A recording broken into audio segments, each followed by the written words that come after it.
Hello guys, आप लोग कैसे हैं? आई थिंक आप लोग अच्छे होंगे। मैं भी बहुत अच्छी हूँ। देखिए, आपके लिए एक न्यू अपडेट लेके आई हूँ। देखते ही अपडेट क्या है।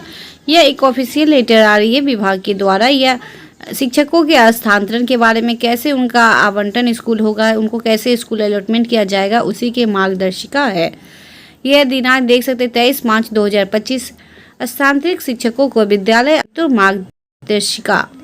विशेष कारण से स्थानांतरण हेतु शिक्षकों से ऑनलाइन प्राप्त 1,90,226 आवेदनों के विरोध विभिन्न चरणों से अब तक लगभग 1,30,000 आवेदनों पर विचार करते हुए उनमें दर्ज विकल्प के आधार पर जिला आवंटन की कार्रवाई की जा चुकी है। इन शिक्षकों को उनके द्वारा आवेदन भरे गए पंचायत के विकल्प एवं जिले में रिक्ति के आधार पर विद्यालय आवंटन की कार्रवाई जिला शिक्षा पदाधिकारी के स्तर पर की जाएगी। विद्यालय आवंटन की प्रक्रिया तो देख सकते हैं आपका विद्यालय आवंटन किस प्रकार से होगा, इसकी प्रक्रिया दे चुकी है। जिला शिक्षा पदाधिकारी के लॉगिंग में उन सभी शिक्षकों की सूची भेज दी गई है जो या तो पूर्व से उस जिले में पदस्थापित थे अथवा अन्य जिलों से स्थानांतरित के फलस्वरूप उन्हें वहां जिला आवंटित होगा। श्रेणीवार शिक्षकों की सूची जिला शिक्षा पदाधिकारी के लॉगिंग में उपलब्ध रहेगी, परंतु जिला शिक्षा पदाधिकारी उस सूची को नहीं देख सकेंगे। उन्हें एक बार में किसी एक शिक्षक का ही डिटेल दिखेगा। तो बताया जा रहा है कि जो भी अंतर जिला है या फिर दूसरे जिला में जाने चाहते हैं तो वहाँ के जिस जिला में आप जाना चाहते हैं वहाँ के जिला शिक्षा पदाधिकारियों को आपका डिटेल मिल गया है, तो वही आपका ट्रांसफ़र करेंगे, विद्यालय आवंटन करेंगे, लेकिन उनको डिटेल गोपनीय रखा जाएगा।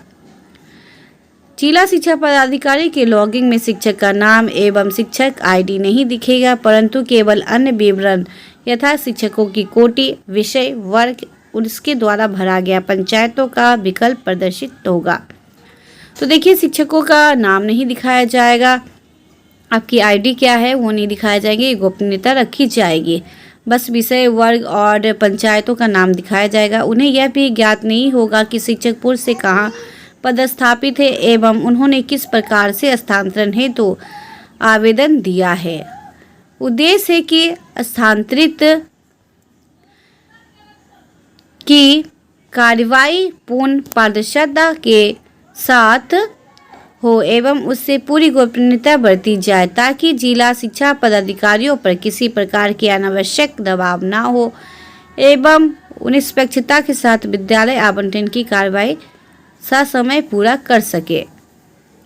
जिला शिक्षा पदाधिकारियों के द्वारा उनके लॉगिंग में प्रदर्शित शिक्षक के सामने अंकित प्रोसीड बटन पर क्लिक करने पर उस शिक्षक के द्वारा भरे गए पंचायतों के सभी विकल्प खुलेंगे, जिसमें उपलब्ध रिक्ति के आधार पर विद्यालय आवंटन की जाएगी। यदि शिक्षा द्वारा भरे गए 10 विकल्पों में से किसी भी रिक्त उपलब्ध नहीं हो तो जिला शिक्षा पदाधिकारियों द्वारा विकल्प दिए गए पंचायतों के निकट किसी पंचायत का विद्यालय आवंटन किया जाएगा।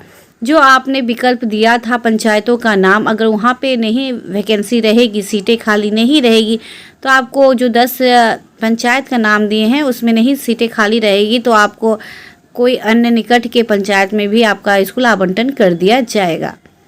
प्रथम शिक्षक के आवेदन की प्रक्रिया पूर्ण करने के उपरांत ही जिला शिक्षा पदाधिकारी के लॉगिंग में दूसरे शिक्षक का आवेदन प्रदर्शित होगा।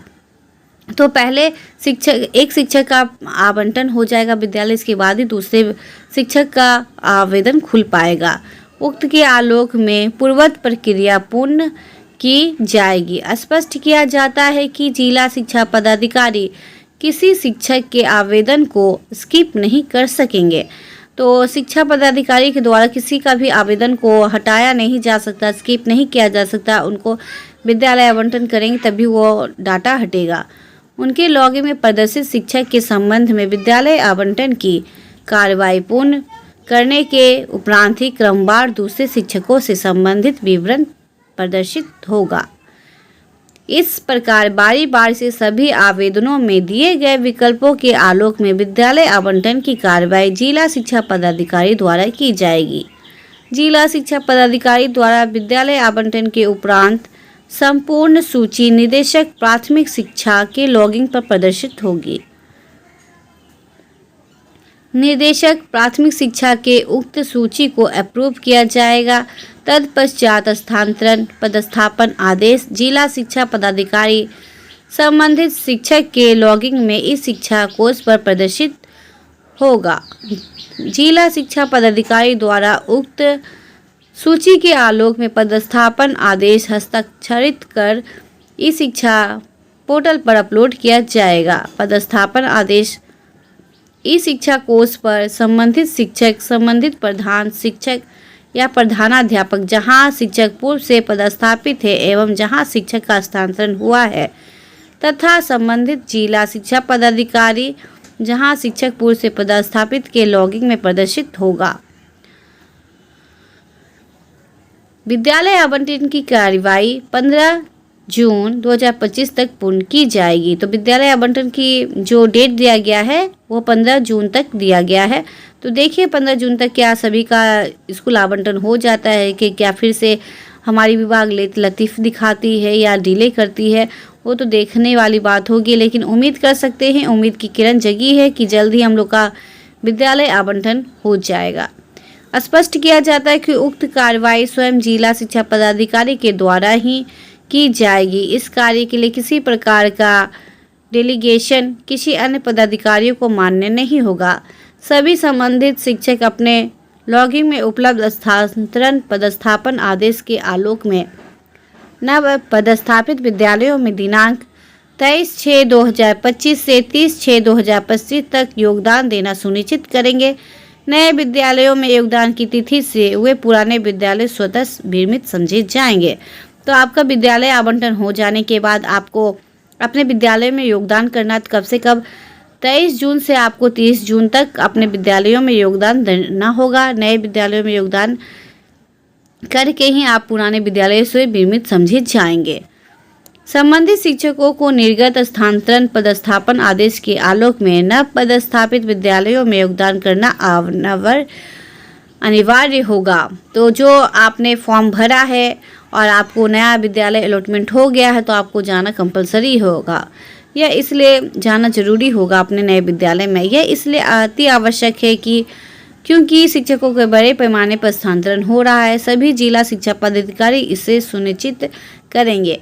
वैसे शिक्षक जो स्थानांतरण आदेश से असंतुष्ट है वे स्थानांतरित विद्यालयों में योगदान के उपरांत ही जिला शिक्षा पदाधिकारी के समक्ष आवेदन कर सकते हैं। जिला शिक्षा पदाधिकारियों ऐसे आवेदन का निराकरण जिला स्थापना समिति के माध्यम से करेंगे। स्थापना में विसंगतियां अथवा असंतुष्टि से संबंधित किसी प्रकार का आवेदन विभाग अथवा निदेशक स्तर पर स्वीकार नहीं किया जाएगा। शेष शिक्षक जिन्हें आवेदन पर अभी तक विचार नहीं किया जा सका उनके संदर्भ में द्वितीय चरण में समीक्षा उपरांत निर्णय लिया जाएगा। तो जो शेष शिक्षक बन गए हैं जिन पर अभी विचार नहीं किया गया उनको दूसरे चरण में यह ट्रांसफ़र की जाएगी। ऐसे शिक्षकों के लिए इस शिक्षा कोष पर यह विकल्प उपलब्ध कराया गया है कि वे या तो अपना आवेदन वापस ले लें अथवा उस आवेदन को डिलीट करके नए सिरे से विकल्प को भर सकेंगे। जो शिक्षक पूर्व में भरे गए कारणों को बदलना चाहते हुए अपना पूर्व का आवेदन डिलीट करके नए सिरे से आवेदन भी दे सकते हैं। साथ ही साथ नए शिक्षक को भी अपना आवेदन दे सकते हैं। इन सभी आवेदनों पर द्वितीय चरण में जिलों में रिक्ति की उपलब्ध एवं छात्र अनुपात के आधार पर विचार किया जाएगा। शिवहर, सीतामढ़ी, पूर्णिया, पूर्वी चंपारण, अररिया, कटिहार, खगड़िया, सुपौल, बांका, जमुई, किशनगंज, लखीसराय, भागलपुर एवं मधुबनी जिले में छात्र शिक्षक अनुपात औसत से काफ़ी ज़्यादा है। नया विकल्प चुनते समय शिक्षकगण यदि इन जिलों का विकल्प चुनते हैं तो उस पर यथाशीघ्र विचार किया जाएगा। तो आप ये सब अगर आप जिला चुनते हैं तो आप पर जल्द ही आपका विकल्प चुन लेते हैं तो आप पे विचार शीघ्र ही किया जा सकता है, क्योंकि यहाँ पे शिक्षक छात्र अनुपात काफ़ी ज़्यादा है। चलिए देखिए क्या होता है। ऐसे ही अपडेट देखने के लिए मेरे यूट्यूब चैनल को लाइक शेयर सब्सक्राइब करना ना भूलें। थैंक यू मेरे वीडियो को देखने के लिए।